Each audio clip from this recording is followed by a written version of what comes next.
Good morning, everybody. Back in the dually. I wanted to get on here this morning and praise God for the life He's given me,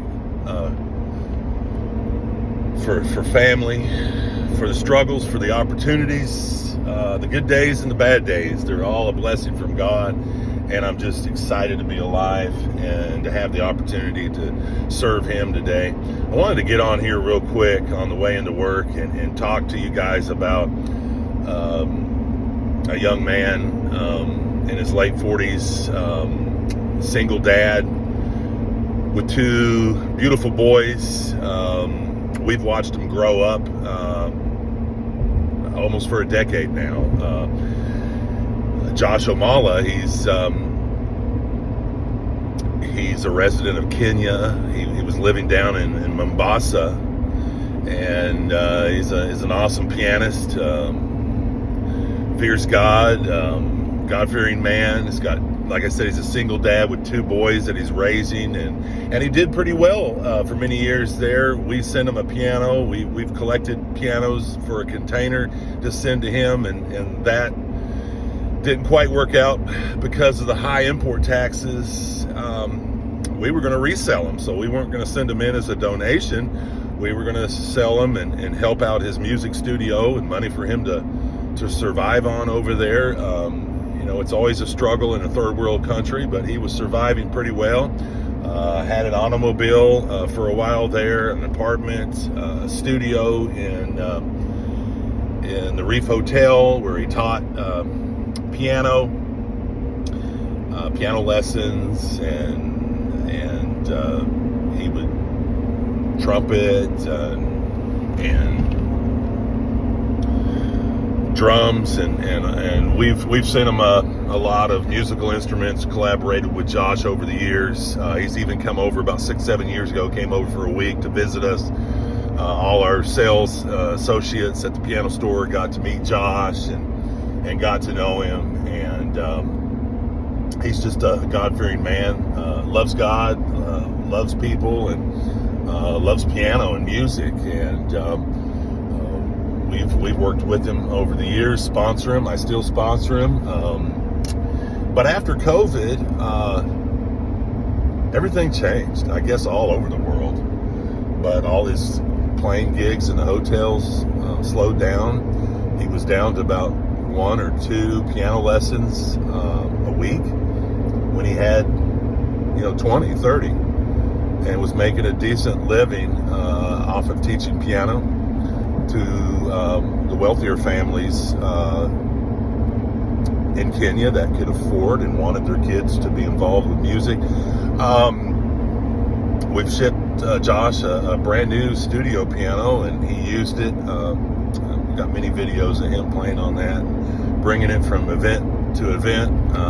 I just posted a short, and it shows how they move pianos in Africa, and they get about 8 guys on it, and they just carry it if there's steps, or they just carry the piano. They don't necessarily use piano dollies like we do, so it's very interesting. But everything after COVID came through, everything shut down. They locked everything down there like they did everywhere else, and he lost everything. They auctioned off his car. They auctioned off his belongings in his apartment to pay for back rent. He lost his stove, his refrigerator, his beds, his rugs, all his clothing and things that he just, one day he came home and his apartment was padlocked. And luckily he had the laptop that he's still using with him at work that day at his studio. So he even lost his studio and lost the piano that was there in his studio, and it was just sad, and for a while there I was just giving him enough money to survive on. Anyway, he's gone through a really rough time, and we've all pitched in money and send him weekly. We still do to help him out, but he finally made the rough decision to go, I don't know if it's 1,000 miles away from Mombasa, but way into Kenya. Maybe 2,000 miles, way up in Kenya. I don't know how big Kenya is. I think it's a pretty big country in Africa, but he's in a rural area, Tampa Bay, I believe. I may not have that town right. I'll check that and put it in this video. But he went home to his parents that were in their 90s. His dad's in bad health, but they're doing better now. He's got some medicine for them. They've got well, and he's there taking care of them. But his dad worked for the railroad, retired from there, and was able to purchase some land, back in the 70s probably, and it's got several acres there, nice farmland, level, flat, and he's gone home to move from music to farming, and he's got some high hopes. I helped him plow the land and plant some trees, and he's got a big maize plantation started where half of it has been plowed and put into maize. We bought the seeds. We bought the fertilizer, the topper fertilizer they use. You put it on a couple times, once or twice during the growth period. It's fertilizer that helps it grow, and you could do 2 crops of maize a year in Africa. But right now, he's struggling because the rainy season's about to end. He needs a water tank on a tower for collecting water and irrigating when things are dry. He desperately needs to put in a fence. People just graze their cows. They just kind of herd them around in different areas to feed, and they'll just come right through your farm if you don't have a fence around it and just knock it all down. So he desperately needs to fence in the farm. I sent him some money the other day. He had the opportunity to get the farm plowed at a really discounted rate, something that would have cost him about $300. He got it for $50 or $60, because I guess you'd call it the gray market plowing, because the guy was next door plowing the neighbor's field and got a discount because he was already there. And got his, so I helped him plow the other fields. I think I've posted a couple shorts or videos of that on my YouTube channel. But guys, he's needing about $7,500, to make a long story short, to get. He's going to start He's going to plant on the other part of the farm that he's got there. He's going to plant grapes. That's something that makes good money over there. In the grocery stores and places that buy grapes. It's kind of a delicacy, I guess, there. Those take 24 months to start producing, a couple years to get up and going. So we're trying to raise some money for grape seedlings. And I think that's about $450. The fencing's going to cost about $2,500. The water tank is going to be about $2,250, I believe, to get a water tank. He's got a water source a little ways away that he might be able to pump in some water, but he needs his own holding tank because he can't pump directly from the water source all the time. So there's a few other things. He doesn't have a tractor. He just rents a tractor when he needs to do some plowing or all the things you do with tractors. So he's just living there. No electricity, no running water. There is electricity there at his house, at his parents' house. He's living in a little shed next to the house. He needs to build a small home. I think you can build a house for about $7,000 or $8,000 US over there, because they make their own brick and their own concrete and the metal roofing and all that they just make there in Kenya. So it's a lot less than in America.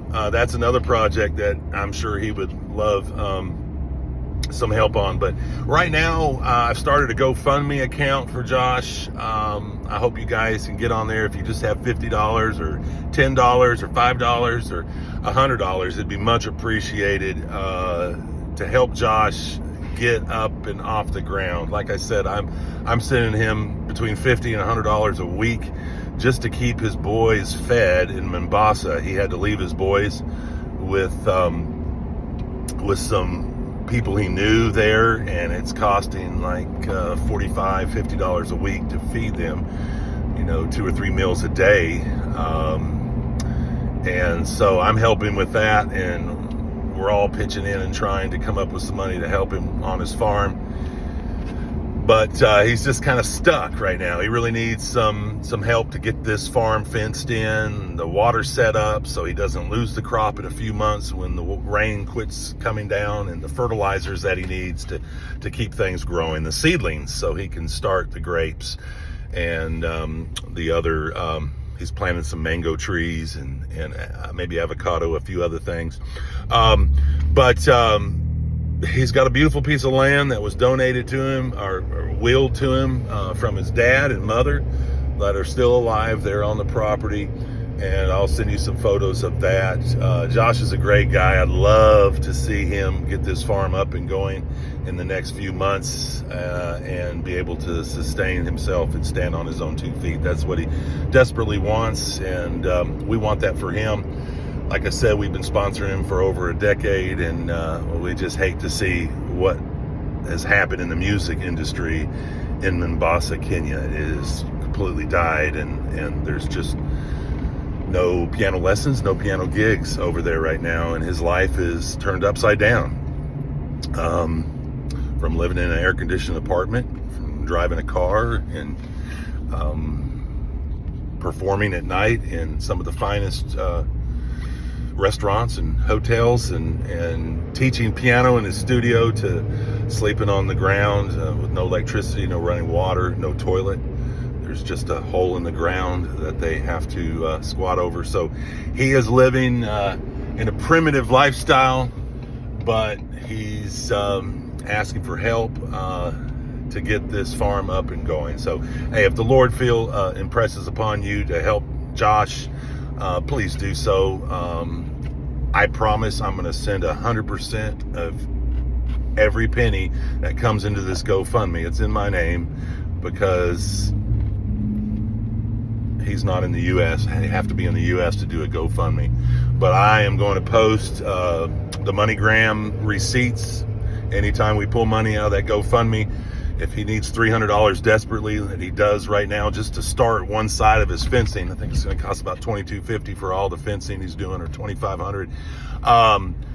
But he wants to start. If he has just a few $100s, he can get started. They're concrete posts. They're pretty neat. And they make their own chain link fence over there. So it's a pretty neat system they got.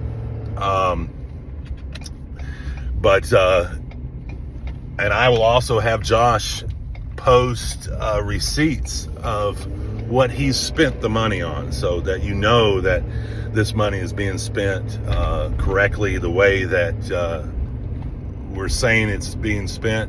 So I'll also post receipts of the concrete post for his fencing, the chain link fence, the water tank, and I'll send pictures and videos of that occasionally on my different social media platforms. So there's transparency. I'm doing this just to help Josh. He's a good guy and he needs your help. Hey, God bless you guys. Let's spread the gospel of Jesus to everyone we meet today. I love you. Keep God number one, and I'll talk to you next time.